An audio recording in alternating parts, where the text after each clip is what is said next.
Writing a book. Writing a book is difficult. It takes sometimes years. But marketing the book, after you finish it, is harder. Because you gotta find places just to sit and smile and sell your book. Over and over and over and over again. Quickly, I love this story. Stan Venable told me about the time he was selling his newest book at Foothills Mall in Maryville. Where's that Alcoa? I forget. Anyway, he was sitting in front of the bookstore there selling his book, and a man walked up and had a copy of a book written by John Grisham, and handed it to him to sell. And Sam said, "But I didn't write this book." And Sam said, "I don't care, sign it." He said, "Great to have met you at Foothills Mall, John Grisham." That's probably a collector's item. So anyway, let's get on with it. What's our topic today? Let's get on with it. Anyway, bad dads, good fathers. I think it's kind of a given. We know moms are good moms. Kind of universal, it's not completely. But in the bird world, some dads are good dads, some dads are stinko dads. So this is typically, we're looking ahead to Father's Day and just kind of looking at some of the different things that the different species, how they do things. That's why I love my job, what I do. Everything, and it's just how incredibly unique and different everything is. You think it all be somehow similar, and it is similar, but it's different. So let's get into it. Over 95% of our world's 10,000 bird species, 10,000 on the planet. So if you're working on your life list, 10,000. And there's a couple of people that's got 10,000 from what I read. 10,000 bird species are raised by two hard-working parents. If you're a parent out there, you know it's basically a two-person job. It is. It's hard to raise the little ones because birds are raised very, very quickly. Baby birds are primarily fed insects. That's scary.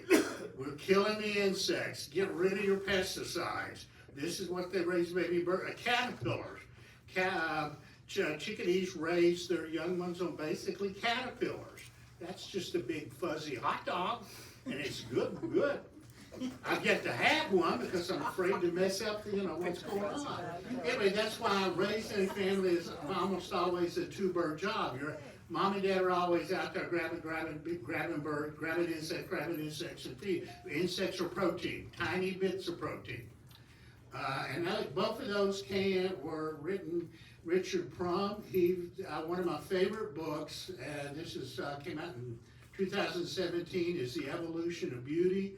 That book, if you read it, it just expands your brain. You go, God, how? But he's an ornithology professor at Yale, so he knows what he's talking about. Let's move on. Parenting. We've covered some of this in our previous classes.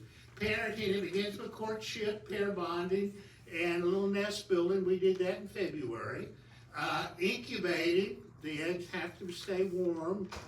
The birds that start earlier in the season, it's more important. When it's colder outside, they need more incubating. Feeding the nestlings, and again, that's hard work. That's a lot of work because most nestlings typically grow up in 2 to 3 weeks and are able to fly away. Waste removal, you gotta get rid of it. You don't want your nest all messy. Fledging, and that's when the young birds finally fly away for the first time. And then the tutoring. Once a bird flies, it can fly, but it doesn't really know how to be a robin, doesn't know how to be a dove. So it either has to follow mom or mom and dad to learn the vocalizations, to learn what to be afraid of, to learn where to find food, to learn the importance of daily hygiene, to learn the importance of taking a bath. All of those things are taught during a tutorial, and so that's a very intensive time. Some birds, barred owls, the young ones stay with mom and dad for a couple of months, where they learn everything they need to know to be a grown-up barred owl. This is the honest thing, and I've checked this several times. Eggs are maintained at roughly 98.6 degrees. So It can get up to 100 is the kind they want to keep those eggs at that temperature. And it's a chilly day today, chillier than you would expect, so the eggs are going to be incubating longer today. That means the female typically is setting there longer, so she's really going to be dependent upon her partner to bring her food, And that's part of that business of the female choosing an appropriate partner. Is he going to be attentive? What's his attentiveness? But once we get into, say, June, and hummingbirds are on the nest, she's on the nest, but she doesn't have to be there all the time because it's warmer outside. So she can come in. I don't know how she sits still long enough to be on the eggs, but she can move around more. So birds that wait later in the season the eggs don't have to be incubated constantly. Here's when I worked at IMS, and I think most of you know I worked at IMS for 20 years. We get this phone call a lot. I found a baby bird on the ground, usually around your house. What do I do? Get it up off the ground. You do not need to take it anywhere. Find a basket, a box, or even just, if the bird can perch a limb that's high off the ground. You're just saving it from danger on the ground in case there's a feral cat around. So you're just getting it up high. Mom and Dad will keep working on it. Will keep feeding it. They're missing it. So don't worry. Often it's Junior, but hit him in the shoulder, knock him out of the nest. Some of these nests have eight little nestlings in it. There's a lot of this going on. So anyway, if you do find a baby bird, don't worry, don't fret it. Just get it. I've done this dozens of times. People will call me and I tell them what to do. Just put it up high. If you got, again, a basket that'll wedge into a fork of a tree that's just directly above where you found it, chances are the parents are bouncing around up there. If it's a blue jay, they will come after you. Leave my baby alone. So, mockingbirds too. Is it an old wives' tale about don't touch the birds and get your scent on it? Yeah, we'll call it an old folk tale. Okay. Because birds have a very, very, very poor sense of smell. Absolutely, they do not smell people on their baby, other than the turkey vulture we saw a couple. What's that last? No, it was 2 months ago. Turkey vultures are the one bird around that smells that dead possum. Ooh, smells that dead possum. Yummy. Good for them. They're the cleanup crew. Carolina wren. I love these guys. About every house comes with a pair of Carolina wrens. They should have been in the real estate agreement. Lovely 3-bedroom house, 2 bathrooms, and a pair of Carolina wrens, because every house seems to have them. You may have house wrens instead. 25 years ago when I was doing these kind of talks, house wrens are really more nesting up in the Tri-Cities, but their range has expanded, so now it's possible. Anyway, they can have 1 to 3 broods of up to 7. So it's possible for them to raise 21 baby Carolina wrens. That's a lot of work. Anyway, Papa is so excited he gets started in February. He will start building multiple nests, and he's sloppy. I took his photo. They actually nested in that old coffee can, but it's not like the sweet little round cardinal's nest where every single stick is perfectly played. It's just cram. So he will start several, and that's true with the house wren. It's true with the winter wren that nests in the Smokies. Daddy is ready. Let's get going, hon. Let's get going. And he starts, and eventually she'll say, she will choose the nest he started that she likes the best. She'll say, oh, this one's gorgeous. Okay, let's get it done. So that's what he's doing constantly. And then he's hyper. He's hyper. He'll bring her food when she's incubating. And the funny thing, when they hatch and start to be fed, both mom and dad are feeding them. And then all of a sudden, little daddy, I'm going to start the next nest. So he's ready for the second brood. And she's going, what? Can we finish this one? So he's helping feeding the first brood. And he's starting the nest for the second brood. And she's going, geez, where did I find this guy? So anyway, That's why Carolina Wren, I had one, this is 2021, it's an all-season reef on my front door, and they nested in it, or he started it and she liked it, I guess she liked being by the front door, so I had to use the back door for a few weeks while they were busy. Sorry, can't disrupt them, but I'd honestly sneak up and peek at them. There's a photo I was taken May 9th, 2021. And then there's May 25, oh yeah. I had this going on my front door. Just so, okay guys, okay, you're fine, I ain't going back. So eventually but again, they took 16 days, they flew away. And then they were following mom and dad. The tutorial, dad was probably already starting another net in May, that would be second brood. He was probably, they do up to 3 broods, and she was saying, can you slow this down? Come on. But you'll see them feed. We're at that time of year when they're bouncing around, and he's desperately trying to find insects. Again, throw away your pesticides. He's desperately trying to find insects. Usually you're bouncing around your outdoor lights. I try to leave my outdoor lights on at night to attract insects, and the Carolina Wrens are bouncing around trying to find insects to feed. So that could either be male or female feeding. It's impossible to tell. Bluebirds, I think did we do it? Bluebird, this is a species you brought back. This is a species, it's in my newest book, that were considered rare in the 1920s. Rare. And they thought they were on a decline, largely because naturally they nest in an old woodpecker hole. Woodpeckers are the great developers of the bird world. They're making these, we'll see in a second, they're making these hollowed out cavities in a dead tree that bluebirds would use. But by the 1920s, and someone invented a thing called a chainsaw, we were cutting down all dead trees easily, and so that was eliminating natural bluebird cavities for them to nest in. And that's when there's a man named Thomas Musselman in Quincy, Illinois, that started this movement across the East of putting up bluebird boxes. He was retired, he was building bluebird boxes, he was going to groups and telling them, put up a bluebird box, put up a bluebird box. And so that whole movement kind of finally made it down to East Tennessee until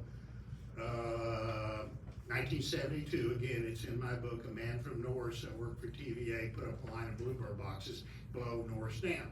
And so most of us now have a bluebird box or 2 or 3. So that's what, this is one species of bird that is climbing in numbers. Many species are dropping in numbers, it's kind of alarming. Most backyard birds are doing fine because you guys are taking care of them.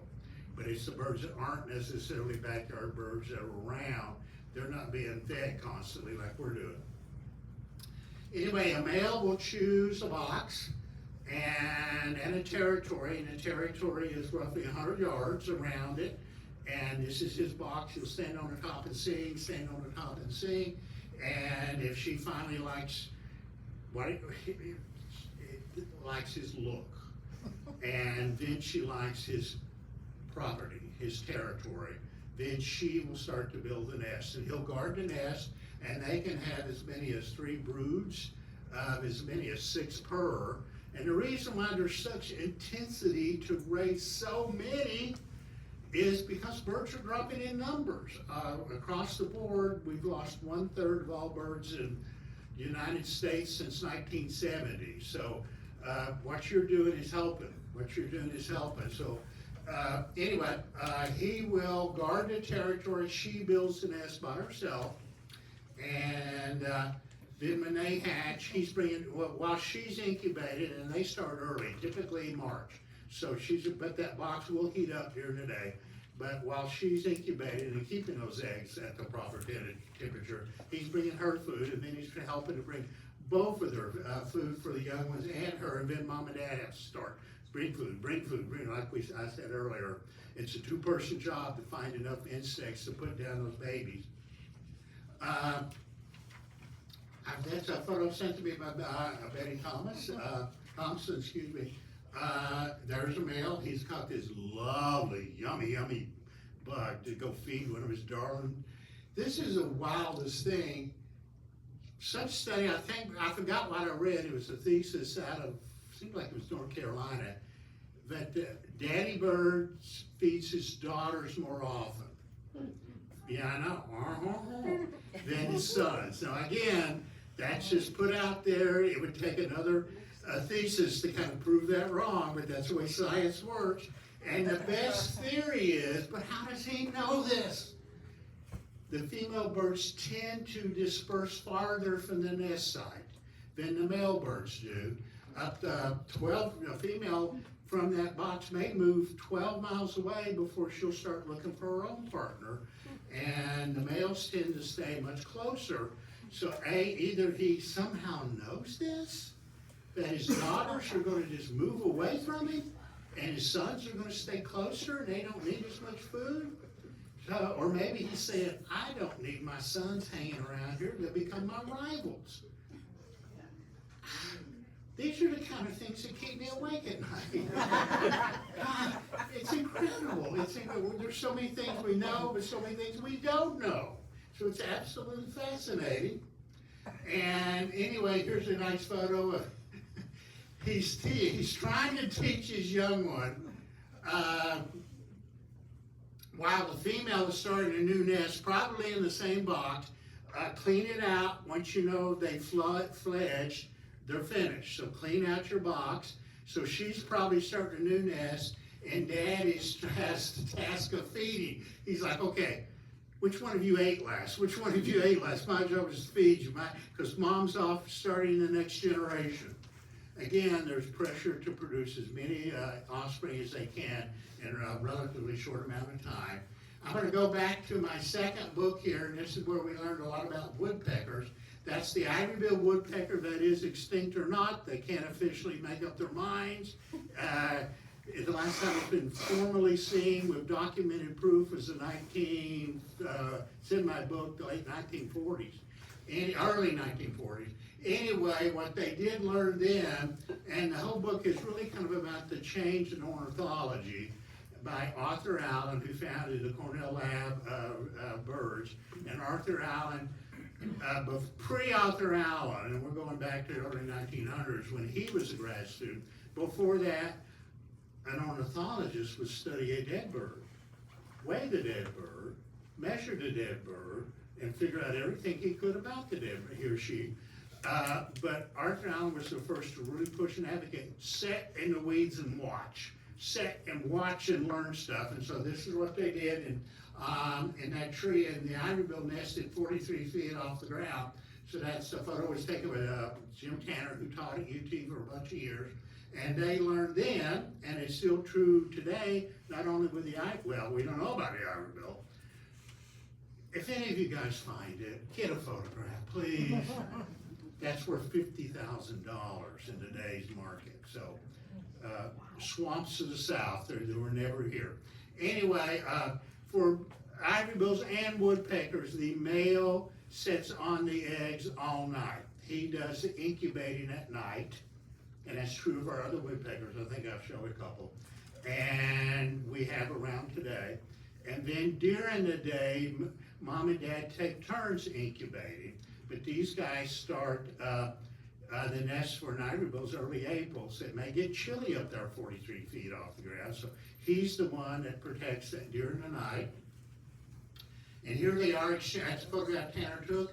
Here they are exchanging places. That's the male coming out early in the morning, and the female coming in and said, okay, anything new? No, they're still there. And they switched, and the rest of the day they took turns incubating. Again, that's all in my book. And here's our favorite, our pileated. They have one brood of 5, 3 to 6 weeks to chisel out the nest hole. These guys, they're builders. They're not like a Carolina wren, throw a bunch of fluff together, a bunch of dry grass together. They are carving out a dead tree or a dead branch on a tree that's big enough to create this, a nest hole, and that does take 3 to 4. It's like, oh my goodness, but their skulls are specially built to absorb shock. So they and once the male starts a nest hole, the female say, yeah, I like this one. This is cool. So she'll start helping. They'll take turns helping. And then Lady Ed don't put anything down there. There's wood chips and things laying down there. Here's our little one. This is the one you probably have coming most often to your feet. There's a little downy, downy woodpecker. 1 to 3 weeks to make their nest hole. It's just smaller because they're smaller. And one brood of up to 8. That's going to be crowded down there. It's going to be crowded. But they made room for that. They know what they're doing. Oh, morning doves. Who are you? Who? Oh, I love these guys. They can do 6 broods a year, 2 at a time. They're very intense parents. Just 2 at a time. I don't want to raise. They'll end up raising, if they do 6 broods, 12. It's one we just take our time. So they're very intense. They have 2 at a time, and they build a minimal nest, usually on a flat surface somewhere. Just scatter a few sticks around so the eggs don't roll off. It's not beautiful like a cardinal nest again. But then they both take turns incubating, they both take turns feeding. But here's the interesting part, like she's doing 6 broods a year. She takes a break after the first one's fled. She goes, oh my goodness, that was only 2. And then Pop does all the tutorial by himself. The young ones follow Dad around, and Dad teaches them how to do that. Who are you? Who are you? And again, all the tutorial things, where to find food, what to be afraid of, the importance of hygiene, how to take a bath, how to hide it, all of that are taught by Dad. And then Mom's going, he wants to do 3 more broods? I'm exhausted. But she's got to get her calcium level built back up to even form the egg. So that's morning doves. If I was a morning dove male, I'd say, hon, let's have 12. We'll get them raised early, and then we're going to fly to Aruba. Spend the rest of it. We got wings. We can go to Aruba. That's what I would do. They didn't ask me. But here's a couple of young ones. I don't know if that's a mom or dad. It's hard to tell them apart too. The male has a little more shiny glisten on in his throat, along his neck. I mean, if the sun hits it just like you see a shimmer right in there that she doesn't have. But that's male or female feeding young. Oh. And they often, if you leave a planter out on a porch or something like last year's fuchsia, and you say, I'll deal with that later. They may use it because they need kind of a sturdy platform just to do a minimal nest. So there they are, looking for Dad. Well, I'm guessing that's Mom. They're looking for Dad to come back with some food. And that's a male. It's got a little bit, you can see the glistening on his throat. He's full of food that he's going to come back and give. Are they larger in size in comparison to male and female? Or is the male? Great question. Let me think. The male is larger. Okay. If you see you see courtship. I see it all the time. And you'll see him up on a branch side by side, and she's kind of going. And he's kind of snugging over.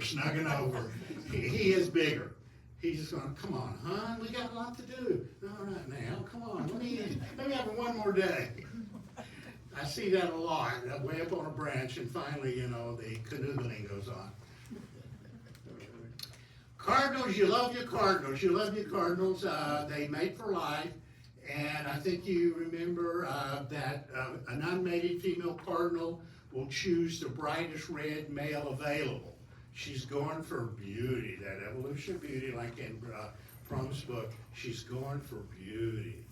Anyway, the brightest red male tends to be the healthiest. He ate the most fruits in the fall.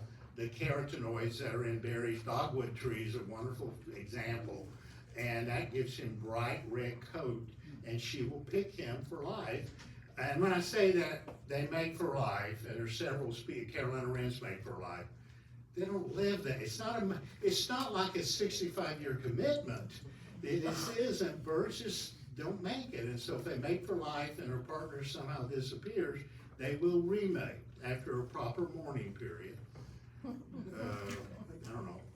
Okay. It's 15 minutes, I don't know. It depends on if it's nesting season. She said he didn't come back, something happened. Anyway, now cardinals build this lovely little stick nest. Code is perfectly done, and they can have 2 to 4 broods a year of up to 5, so they can be busy. But generally very, very hidden within an evergreen or some kind of bush. And he will bring sticks to her so she can start building the nest. And so he's working, and he doesn't, from what I've read, he doesn't sneak into the shrub the same way, because a predator could notice that. So he's always finding a new way to get in, just to hand her a stick. And I used to, when I worked at Ines, the kids would get together and go out and collect some sticks, and we'd build bird nests. And all the bird nests tend to turn out as big as that reef on my front door. But truthfully, how do they do that? I saw this on PBS, but of course, when he brings her a straight stick, she starts biting it until it's curved stick, and then that's when she works it in. And then the finer grass comes in, so that's a cardinal nest with 2 in it. Then he will start sneaking in and bringing her food when she's incubating. I don't think, he doesn't incubate at all because it would be too conspicuous for the bright red birds somewhere in the middle of the tree. Someone might notice. So she's camouflaged to look and blend in better, but he does sneak in and start feeding the young. And then you'll start seeing this soon. Cardinals love sunflower seeds. Everybody here knows it. They've got those big sunflower seed crackers, and there are some protein in sunflower seeds, so there's some goodness in it.